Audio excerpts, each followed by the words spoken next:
Yo Tamagon! Seperti biasa, Tamagon sapa dulu bagaimana kabar kalian untuk saat ini. Nah, dalam video kita kali ini, seperti yang Tamagon janjikan, kita akan membahas poin penting yang ada pada chapter 1031 kemarin. Bagi kalian yang belum menonton mengenai isi lengkap dari chapter 1031, kalian bisa mampir dalam video ini ya. Tamagon sudah jabarkan secara lengkap dan komplit mengenai isi dari chapter 1031.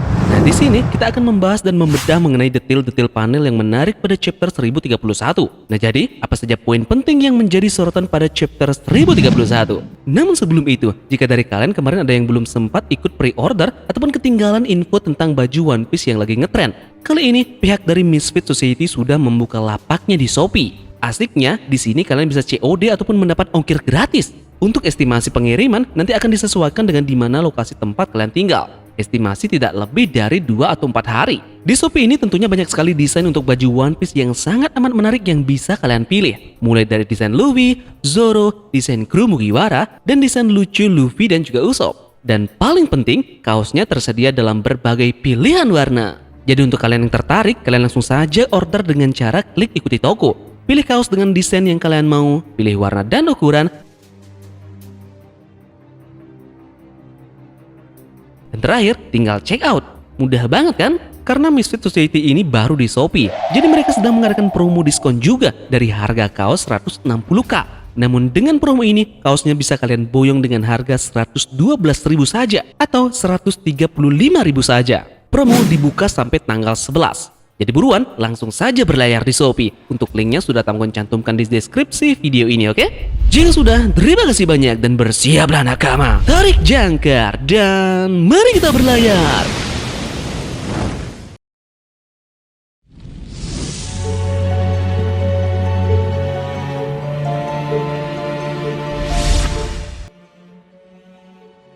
Untuk chapter kali ini kita mendapatkan color spree yang cukup mengagetkan. Kita bisa melihat di sini ada karakter-karakter yang terkuat kedua dari masing-masing kelompok bajak laut mereka. Tentu kita mengetahui power yang ada di dalam semua karakter ini tidak main-main. Nah, apakah ini sudah fix bahwa Zoro lebih kuat dari Sanji? Untuk fans Sanji, bagaimana pendapat kalian? Silahkan baku hantam di kolom komentar, oke? Chapter dimulai dengan kembali menampilkan pertarungan lanjutan dari Big Mom, Kid, dan juga Law. Gilanya, Big Mom ini tidak apa-apa padahal nyatanya dia sudah terkena awakening dari kedua supernova ini. Namun dia menjelaskan bahwa dia mendapatkan sedikit rasa sakit dari itu. Nah, akan selalu menarik memang jika kita akan membahas teknik dari awakening. Yang Tamagon baca sekarang adalah tidak selalu awakening dari kekuatan buah iblis tipe Parmesia berhubungan dengan area di sekitarnya. Seperti mengubah areanya menjadi sesuatu seperti kekuatan buah iblisnya sendiri. Seperti contoh yang dilakukan oleh Doflamingo dan juga Katakuri. Terbukti, awakening dari kekuatan buah iblis dari Kapten Kid ini menjadikan objek tertentu menjadi bola magnet. Kemudian juga ada awakening Law yang bisa menyerang organ dalam dari Big Mom. Lalu, bagaimana dengan awakening dari Luffy sendiri? Apakah ada hubungannya dengan area pertempurannya atau malah yang lainnya? Tulis pendapat unik kalian di kolom komentar ya mengenai awakening yang ada di buah iblis milik Luffy. Chapter kali ini kita mendapatkan sesuatu yang unik, yang dimana Big Mom menggunakan 1 tahun harapan hidupnya untuk bisa menjadi lebih kuat dan juga lebih besar. Seperti yang Tamagon teorikan kemarin, bahwa konsep ini mungkin sama seperti yang terjadi di Thriller Bark, yang dimana Gecko Moria menyerap ribuan bayangan dan menjadikannya lebih kuat dan juga lebih besar. Bagaimana jika skenario dari kekalahan Big Mom bisa kita baca pada kekuatan ini? Law dan juga Kid mempunyai rencana gila yang nanti mereka akan bersikeras memaksa Big Mom agar terus terdesak dalam pertarungan hingga memicu Big Mom menggunakan lagi dan lagi pertaruhan usia harapan hidupnya. Ini akan bisa melemahkannya. Lagi pula di sekeliling dari Big Mom tidak ada lagi keroco dari Kaido yang bisa ia serap jiwanya. Bisa jadi pilihan satu-satunya adalah lagi-lagi menggunakan pertaruhan usia harapan hidupnya untuk melawan kedua supernova ini. Nah, jadi mungkin ini yang akan menjadi poin dari kekalahan Big Mom di Onigashima.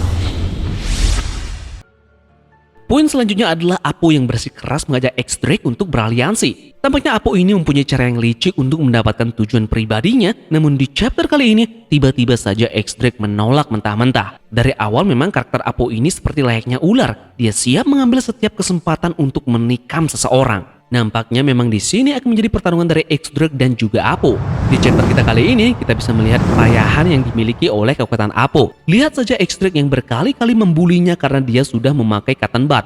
Namun jika kita melihat hal seperti ini, biasanya karakter yang tidak berdaya bisa langsung diangkat lagi oleh Oda Sensei. Mungkinkah kita akan diperlihatkan kembali teknik awakening yang sudah dikuasai oleh Scratchman Apo? Apa dari kalian ada yang membayangkan bagaimana awakening dari Apo ini? Menarik juga untuk membahas bahwa memang sulit disangkal ketiga number yang bersama Scratchman Apo ini sama persis dengan Samura yang berada pada saat Yamato masih kecil di gua. Mungkin mereka memang dijadikan bahan eksperimen dari Caesar Clone dalam menciptakan raksasa dengan ketahanan tubuh yang luar biasa di Pang Hazard. Ini sama seperti anak-anak yang bertubuh besar yang ada di Pang Hazard tentunya. Seharusnya momen dari CP0 dan Robin di sini menjadi poin penting, karena inilah yang memicu pertempuran besar di Onigashima.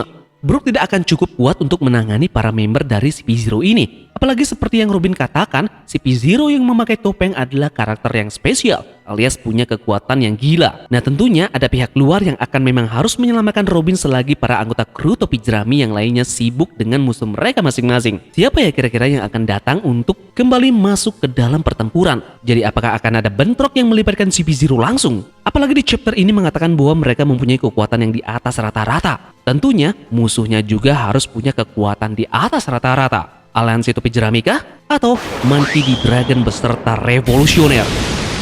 Apa sebenarnya kemampuan dari CP0 ini? Dan mengapa mereka menutup wajah mereka dengan topeng? Nah. Tamagon ada suatu teori mengenai kenapa CP0 ini selalu memakai topeng di setiap kala ia muncul. Tamagon sudah menyiapkan skrip dan segera membahas dan mempublis video ini nanti ya. Jadi pastikan kalian bunyikan lonceng notifikasinya.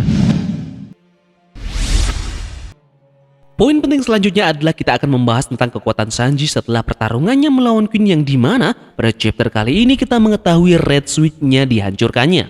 Lalu apa yang menjadi power up selanjutnya dari Sanji setelah Red Switch-nya ini hancur? Nah sebenarnya Oda Sensei telah memberikan kita foreshadow mengenai kekuatan selanjutnya dari Sanji.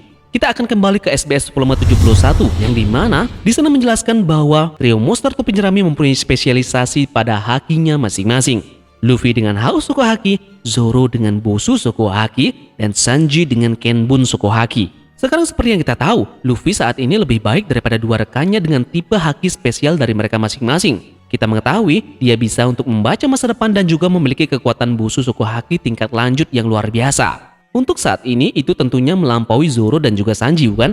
Nah nanti ada titik yang dimana itu akan menempatkan kekuatan haki Zoro dan juga Sanji akan melebihi haki Bosu Shoko dan Kenbun Shoko milik Luffy. Jadi nanti mereka akan melebihi apa yang telah Luffy kuasai.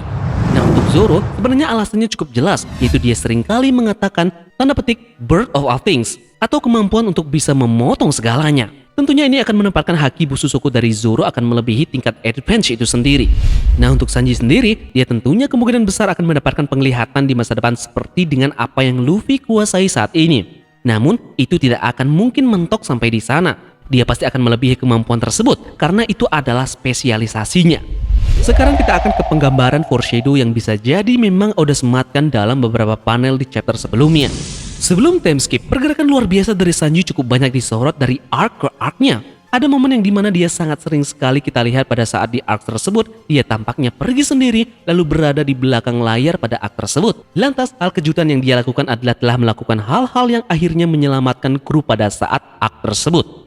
Contoh, kita akan mulai dari arc Alabasta. Kita tentu saja mengetahui pada saat di arc Alabasta yang dimana dia menjadi tanda petik karakter Prince. Dia berpengaruh dalam melindungi kru dari bencana.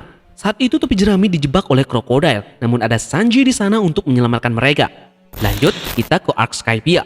Enel adalah salah satu lawan yang paling terberat yang dihadapi topi jerami di sana. Di sana hanya Luffy lah yang bisa untuk melawan Enel karena karet sangat tahan terhadap listrik. Nah, selama konfrontasi Usopp dengan Enel, Sanji bertindak sebagai penyelamat. Enel siap untuk membunuh Usopp dengan serangan basis kilatnya, tetapi Sanji melakukan intervensi pada saat yang tepat dan menyelamatkan Usopp. Sanji menerima serangan Enel secara langsung. Setelah itu, dia berterima kasih kepada Enel karena menyalakan rokoknya. Badass, momen ini menurut Tamagon paling keren dari Sanji. Poinnya, lagi-lagi dia berhasil menyelamatkan krunya dalam bahaya. Lanjut, sekarang kita ke pergerakan luar biasa dari Sanji di arc Enies Lobby. Di sini, pertama dia menyelamatkan Usopp agar tidak terbunuh oleh Jabura. Yang kedua, ketika dia mulai menutup gerbang keadilan yang memungkinkan anggota topi jerami ini bisa melarikan diri setelah mengalahkan seluruh CP9. Sanji juga menyelamatkan Kokoro, Chopper, dan juga Gonbei dari angkatan laut. Lagi-lagi, dia menyelamatkan seseorang dari bahaya. Sekarang kita ke arc Dressrosa. Ada momen di mana saat Doflamingo menyadari kehadiran kru topi jerami dan dia memutuskan untuk menyerang Nami, Brook, Chopper yang berada di Shanigo. Entah kenapa, tiba-tiba Sanji merasakan ada bahaya dan menghentikan Doflamingo di sana. Sanji berhasil menggagalkan Doflamingo untuk menyerang Nami, Brook dan juga Chopper. Dan yang paling terbaru saat di Whole Cake Island, yang dimana dia menyelamatkan teman-temannya untuk meninggalkan markas Big Mom tersebut untuk membuat kue yang bertujuan untuk menghentikan Big Mom. Nah, dengan semua ini dia tampaknya selalu berhasil untuk menyelamatkan para krunya dari bahaya selama arc. Ini akan membawa kita ke poin berikutnya. Tamagon meyakini bahwa kekuatan dari Kenbutsuko Haki milik Sanji akan menjadi kemampuan untuk tidak hanya bisa melihat lebih jauh dari Luffy, tetapi juga untuk melihat bahaya di depan, dalam artian sense of danger. Bisa jadi Sanji ini nanti akan menjadi kunci yang akan terjadi di Onigashima, yang dimana Onigashima terlihat akan menabrak Wano Kuni. Kekuatan tanda petik sense of danger akan kembali ditampilkan Sanji dalam arc ini. Teknik ini kemungkinan sangat langka yang hanya dimiliki oleh Sanji menggunakan haki Kenbunsoku-nya pada tahap yang lebih tinggi. Tamago juga berpikir ini akan terkait dengan apa yang telah tanda petik diisyaratkan oleh kemampuan dari Shanks, yang sebenarnya karena dia telah dapat melihat bagaimana keadaan akan terjadi. Dia terlihat menghentikan Kaido menuju Marineford. Dia tidak mencoba menghentikan para laksamana ketika mereka mencoba menenggelamkan kapal selam Law di Marineford. Kemudian, yang paling ekstrim adalah bagaimana dia rela untuk bertaruh lengannya pada Luffy. Aneh bukan? Tentu ini kemungkinan tanda petik kemampuan dari haki Kenbunsoku milik Shanks. Jadi, apakah kekuatan dari Kenbunsoku Haki yang dimiliki oleh Sanji ini bisa mengetahui bahaya yang mengancam dari penjuru arah, kemudian menghasilkan insting yang sangat luar biasa? Bagaimana menurut kalian dengan hal ini? Satu lagi tidak ketinggalan yang benar-benar sangat unik, yaitu alis Sanji. Kita bisa melihat perubahan alis Sanji yang punya arah melingkar yang sama seperti dengan saudara-saudaranya. Tamagon tekankan sekali lagi ya, ini merupakan bukan salah sketsa dari Oda Sensei. Namun ini memang disengaja dibuat karena memang badan Sanji sudah layaknya seperti saudara-saudaranya yang merupakan prajurit Saints Germa. Oke, sekian pembahasan mengenai detail penting pada chapter 1031 kita kali ini. Seperti biasa, Tamagon akan tutup pembahasan kita kali ini dengan kata-kata yang luar biasa dari Vince Smoke Sanji. Siapapun yang berani menyakiti seorang wanita, dia hanya cuma seorang pengecut di dunia ini.